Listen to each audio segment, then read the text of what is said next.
And the countdown begins.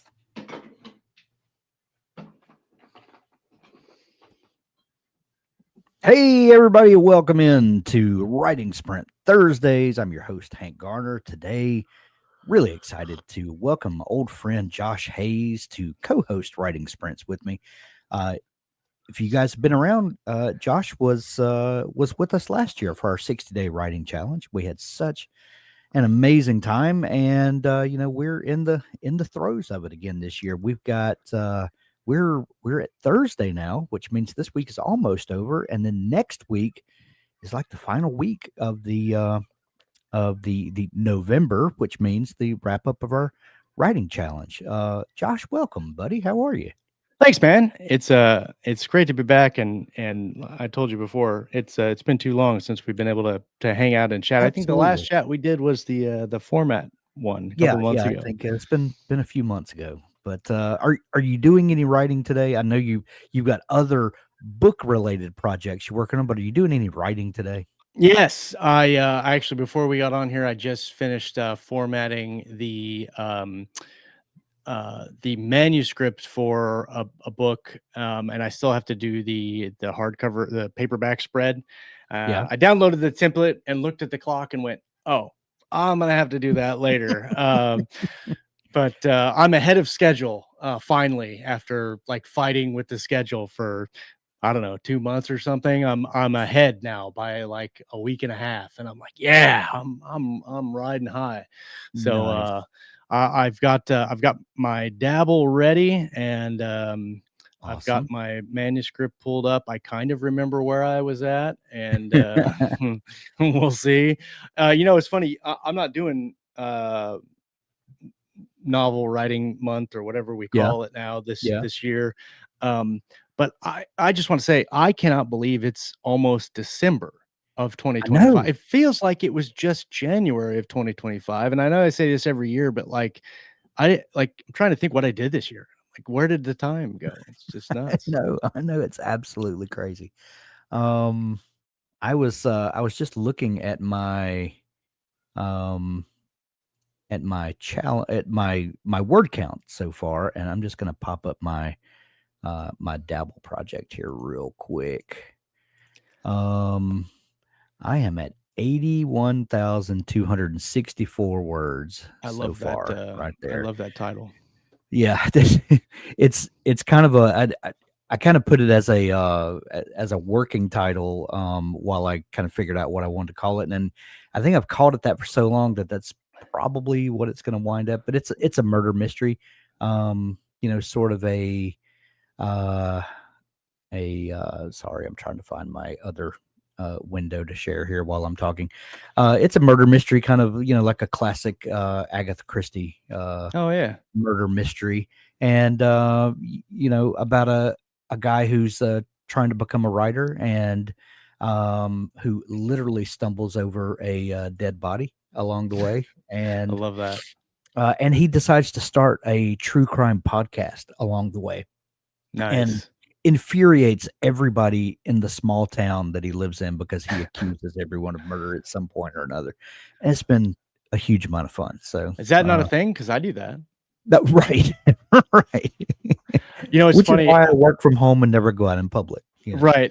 I open up Dabble. Every time I open up Dabble and get into my manuscript, I think earlier this year, I was doing a lot of the work in Pages. So book 2 has been done all in Dabble, but I didn't start book 1 in Dabble. It was all in Pages. And so I transferred all of it over, and I'm kind of reworking some of the chapters.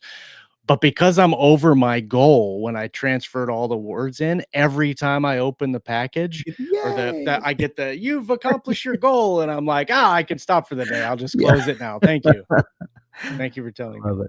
I'm actually like 25,000, 28,000. I'm at 158,000 words. My goal was 125. But I can't wait for you to see Dabble 3, by the way. And when's that coming? Soon. Secrets soon. But so much stuff in there you're gonna love. I'm doing some editing today. I plugged in some words here, so I'm going through my words written. And anyway, we'll see you guys in 20 minutes.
All right, that is sprint number 1 in the books. I'm going to highlight my words I've been working on and paste them into sprint number 2, and I'll post a link to sprint number 2 in the chat.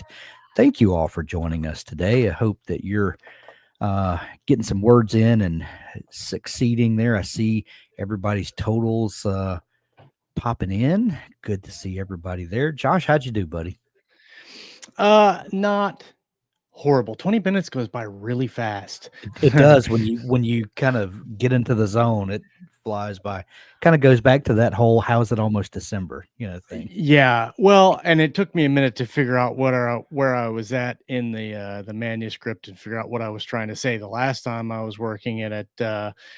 So I think it took me probably, I don't know, 6 or 7 minutes to figure out where I was going with what I was doing. I got 284, not horrible, um, but I'm kind of rusty. So hopefully the Well, next one will be a little faster. 284 is that's a little over a page. If we take 250 words per page, that's Ah, true. I that's like your math, sir. I like your what math. I mean. It's just book math. I didn't invent it, but It's book math. Yeah.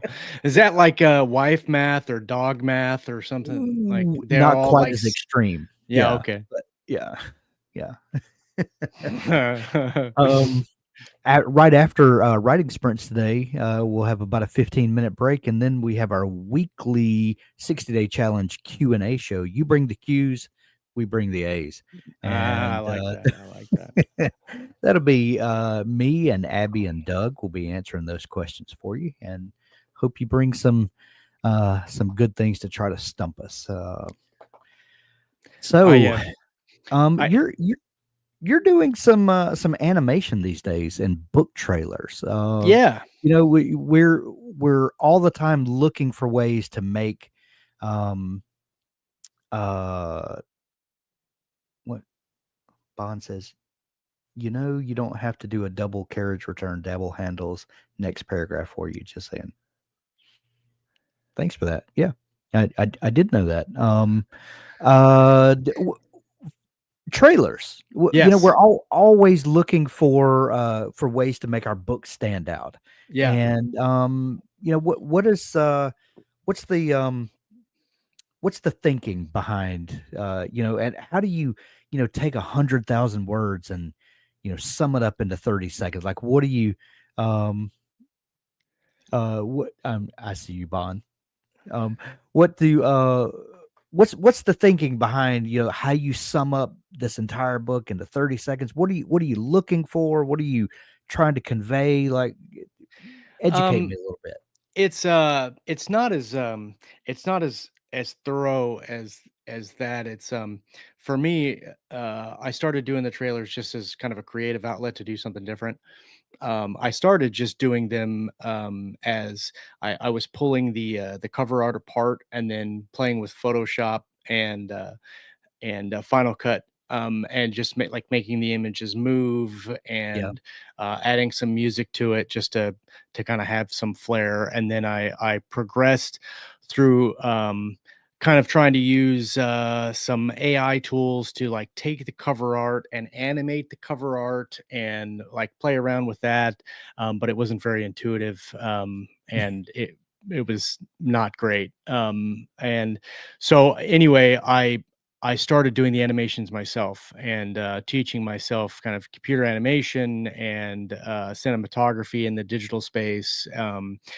And But doing the trailers themselves, at least the last couple that I've animated myself, um, I just kind of take almost a sales pitch from the author, and they tell me kind of what the blurb's almost like the blurb on the Amazon sales page, and I'll Gotcha. take that. The last one I did was for Larry Correa for his Academy of Outcast series for Athon, and I talked with him for about an hour and a half, and he kind of gave me kind of the highlights. And so I tried to translate that as best as I could without having read the book into a format that I could animate and put together. And it's just for me, doing those is a way to an excuse for me to learn because I want to do short films, and so that was a really good way. Animated short films, a really good way to learn the process and kind of teach myself as I went. And it kind of reminds us that writing the book is only part of the battle because then you've got to sell the book and Yeah, yeah, and book trailers are one more tool we can use to stand out from the crowd. So, absolutely. I wouldn't yeah. recommend it though because the one I did for Larry for a minute 5 is, I think, the length of the trailer. It took me Yeah. about 8 weeks to animate. And so the ROI is not there really, for yeah, Yeah. Well, it's like everything. The more you do it, the better you get, the less time it takes or for or sure. maybe not. Yeah. Right. Well, All now I right, folks. understand why it takes 2 years to make a Pixar movie. Exactly. Exactly. All right, sprint number 2 underway. We'll see you guys in 19 minutes. Ready, go.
All right, sprint number 2 in the books.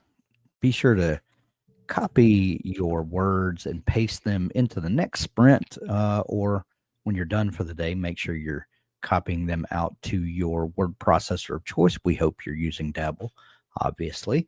But we're just so happy that you're along for the ride with us and getting those words out. That 20 minutes went super fast, as did the last. How you doing there, Josh? Stretch out. Pace. Oh, not bad, not bad. Yeah, I got more that I can't remember what I said the first time. Um, but I'm almost at 600 now, so I think nice. I don't know, 350 or so. Nice. I got a bunch of words that I wrote last night and this morning, and in a bit of a fever dream. So I'm going back over those and seeing if they make sense at all. One thing I've learned from writing, over the years is if you have a day where you're writing and you feel like it's just bad, or you're just not sure about it, and you're like, oh, those were terrible words. A lot of times you'll look back over it and you go, well, it wasn't that bad. Yeah. Yeah, there are things that can be fixed, obviously, but you know if you just kind of trust your instincts, you typically write better than you think you do. Yes. My problem is I always um I have to stop editing Yeah. because my for whatever reason my mind always reads a sentence and tries to rewrite it better. And it Yeah. doesn't matter if it's the best sentence I've ever written in my life. Yeah. I'll go back and go, I could write that better, and I'll rewrite it. And so I'll go through. I mean, let's just call it 100,000 word novel. At the end of that, I've probably written like 300,000 words because I just go Right. through and just delete everything. Yeah, and there is a point of diminishing returns where Yeah. you edit something so many times that you reach a point where it gets better and better, and then it gets worse and worse. As Yeah. Oh, yeah. you just you have to figure out where that point is. When you've reached the pinnacle of that sentence, leave it alone. But that's easier said than done, I obviously. typically go through like 2 edit passes. Usually Yeah, one is a story pass and then one is a character pass. And I usually do the character pass first. yeah, Um, but I typically don't do like self line edits or grammar edits. yeah, Because that, first of all, it takes a really long time. And I know that if I go back and do those edits while I'm trying to do those edits, I'm going to do more. And so like I'll go through and make sure like all my characters are right. Usually I know we've talked about it before, but I'll finalize like character traits and things like that after the book is done normally. And then right. I'll go back and add that stuff in. Same thing with story. A lot of times I'll have to go back and tweak certain things here, which is what I've been doing on Weaponized. And hopefully in, I don't know, 2045, when I'm done writing this book, it'll be received well. um, but I leave all the like grammar line edits for the editor. Yeah, And and because inevitably I'll miss something anyway, and they'll go through and they'll do a really good job editing. And then while I'm focused on, if I can, like track changes helps me like really go through and just lock into, okay, I just have to change this. And I don't really have to look at like read the words like in context. And so it helps me not to like go through and make like big sweeping changes. I saw that comment you put up, but I didn't have time to read it. Bond was trolling you about they say that about cells in the body that replace themselves every 7 years. Maybe you replace your words every 7 days, Yeah, weeks. yeah. No, it's true. It's true. Yeah. I know for a fact there are sections in this book that I've rewritten like 3 or 4 times, and I'm actually on my third rewrite of the beginning of this book. The original didn't work. The second one I wrote with a significant plot line in mind, and then it turned out that that plot line couldn't work. And then I had to rewrite the ending, which forced me to change the beginning. And so now I'm doing it a third time. This one should lock, though. This one should be fine. Yeah. I think our buddy Doug is onto something here, writing urban fantasy instead of my usual dark fantasy. I'm wondering how much my contractions steal from my word count. I think this is the reason Yes. Wheel of Time is 40 million words long because there's Right? no contractions in it. Yeah. I'm actually trying to, I'm focusing on that a little bit, this round, um, because one of the characters, he is a very logical thinker, and so he does use contractions occasionally, but a lot of the times because of how his mind works, there aren't contractions Right, in his sequences, and then the other characters, there are, and I'm trying not to make it, like, formal, you know what I mean? Like, you reading right, it, you're like, "Oh my god, that's such an amateur, he's not even using contractions." No, I'm doing it for a reason, but, right, we'll see if it right. actually Well, pays off. that's actually a great point that, when we're especially when we're talking about writing for with audiobooks in mind specifically, and Yeah. where dialogue tags become less important and less prominent because you're thinking about this going to be translated to audiobook. Yep. And so, you don't want a narrator saying he said, she said. If you find little verbal signatures Yep. that a character uses, and maybe one character never speaks in contractions. Well, in a modern setting, that's going to stand out as weird because For people sure. speak with contractions. But if you have a character that never uses contractions, that's a way to separate them from the crowd of characters in your book, and that these little traits, and that can be one of those ways. I love doing like, I love doing dialogue, quirks. Yes, me There's too. a you can't do it very often because it can get overdone, but there's a couple of, there's at least one tertiary character in this book, that says "my guy" all the time, and he's Yeah. like, "Come on, my guy, let's go over here," you know, but you can overdo that very quickly, and then, I have a mercenary character who's this big hulking guy, and, of course, this is in the future and star systems and all that stuff, but he comes from a Germanic heritage, and so he speaks with a German accent, Yeah. but he says "ja" like, yes all the time, so "ja, ja, ja, Yeah. ja," and I think it's hilarious. Yeah. It might not translate well to the reader, but, I think it's pretty funny because he's like a huge menacing dude, but when he talks, he's like, "Ah, you wanna go over here, yeah?" And, I'm like, "That's hilarious to me." I love little colloquialisms too, especially I write a lot of books set in the deep South, and there's some little funky colloquialisms that Yeah, just stand out, and if you know, you know. And for anyway, sure. yeah. All It's right, kind of like, 17 minutes. it's kind of Yep. like, what's his name? It's one of Joe Abercrombie's characters, but it only works in the audio version because it doesn't really come off well in the books.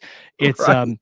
what is his name? I can't remember, but he's this knight, and he's like the best fighter in the kingdom, I know but exactly who you're talking his about. voice sounds like a woman's voice, and so in the audio version, he talks like this, he's got a really high pitched voice, and he's like, "I'm gonna cut your head off," and it's just so freaking funny Right. that, he's going through and he's bloody and he's cutting heads off, and he's like, "For the king," and you're like, "Oh my god, dude, like, do something, do something." Amazing. Yeah. All right, 16 minutes. We'll see you Ready, guys go. on the other side.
All right, everybody, that's Writing Sprint Thursdays for this week. Be sure to copy and paste your words out of wordsprints.org and paste them into your word processor of choice. We sure hope you're using Dabble. Coming up next in just a few minutes, we've got our weekly 60-day challenge Q&A show coming up. Bring your Q's. We've got the A's. It's corny. I know. I love it. Josh, thanks for joining me today, buddy. It's just fun. Dude, thanks for the invite. It forced me to actually get some words today. So oh, my camera's dying. Oh, there it went. Yeah, no, it was great fun. I appreciate it. I'd love to come back whenever you have an open spot. I'd sure come back and hang out with you for a little bit. Absolutely. Well, we are meeting again tomorrow at 11:30 Central Time, 12:30 Eastern Time. And I'll be hosting those sprints as well tomorrow. We've been taking turns with sprints on Fridays, and tomorrow's my turn. So I'll see you guys again then. Thanks for joining us. Join us on this channel in just a few minutes, and we'll tackle those Q&As. Josh, always a pleasure. Thanks, buddy. See you later, buddy.